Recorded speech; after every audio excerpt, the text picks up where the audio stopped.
നമസ്കാരം എല്ലാവർക്കും. നോക്കൂ, തുമ്പിയെ കൊണ്ട് കല്ലെടുപ്പിക്കരുത്. അത് തുമ്പിക്ക് ഹാനികരമാണ്. അതുപോലെ തന്നെ നിങ്ങളുടെ മക്കളുടെ കഴിവനുസരിച്ച് മാത്രമേ നിങ്ങൾ അവരെ ആവശ്യമില്ലാത്ത ടാസ്കുകൾ ഏൽപ്പിക്കാവൂ.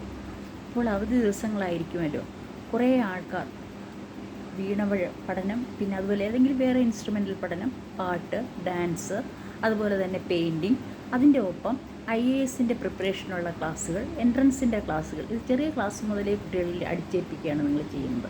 അവരവരുടെ അവധി സമയം ഇഷ്ടമുള്ള രീതിയിൽ അവർ കളിച്ച് ജീവിച്ച് നടക്കട്ടെ, പ്രകൃതിയുമായി ഇണങ്ങി നടക്കട്ടെ. അല്ലാതെ അവരുടെ തലയിൽ IAS ചെറിയ പാഠങ്ങളും അല്ലെങ്കിൽ എൻട്രൻസിന് വേണ്ട പാഠങ്ങളും ഒക്കെ ഈ സമയത്ത് അടിച്ചേൽപ്പിക്കാൻ പാടുണ്ടോ? നിങ്ങൾ കണ്ടിട്ടുണ്ടാവും അല്ലേ? കൂടുതലും ഇങ്ങനെ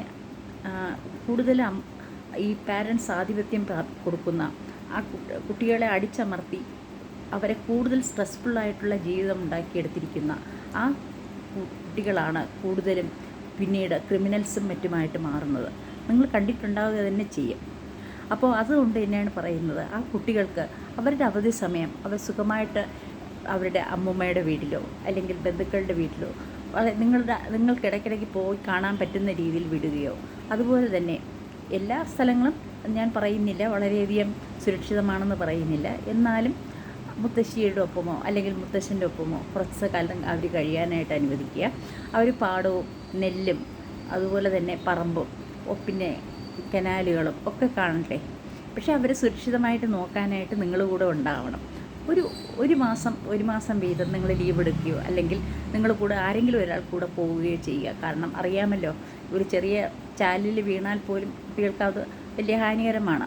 അപ്പോൾ വെള്ളത്തിൽ വീഴാതെയും മറ്റുമൊക്കെ നോക്കാനും കുട്ടികൾ ഈ പറയുന്ന ബന്ധുക്കൾ തന്നെ എത്രത്തോളം നമുക്ക് വിശ്വസിക്കാം എന്നറിയില്ല അവിടെയുള്ളവർ. അപ്പോൾ അതുകൊണ്ട് നിങ്ങളുടെ അമ്മയോ അച്ഛനോ അല്ലെങ്കിൽ 2 സഹോദരങ്ങളുണ്ടെങ്കിൽ 2 പേര്, മൂത്ത കുട്ടിയുണ്ടെങ്കിൽ ആ കുട്ടിയോടുകൂടെ പറഞ്ഞ് അവരെ ഒന്ന് നോക്കാനായിട്ട് പറഞ്ഞ് ആ രീതിയിലൊക്കെ വിടുക.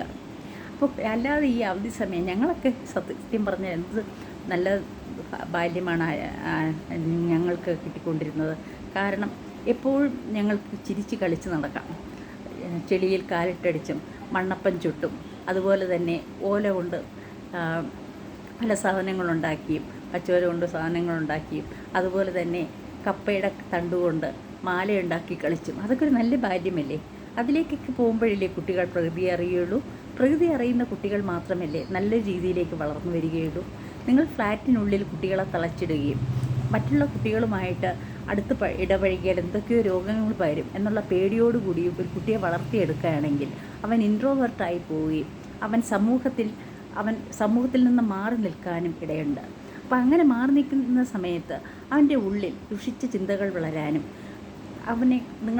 അവന് ആവശ്യമുള്ള ഇമ്പോർട്ടൻസ് കൊടുക്കുന്നില്ല, ഇല്ലെങ്കിൽ അവൻ പുറം ലോകം കണ്ടിട്ടില്ല, അവൻ എല്ലാവരോടും പുച്ഛമായിരിക്കും.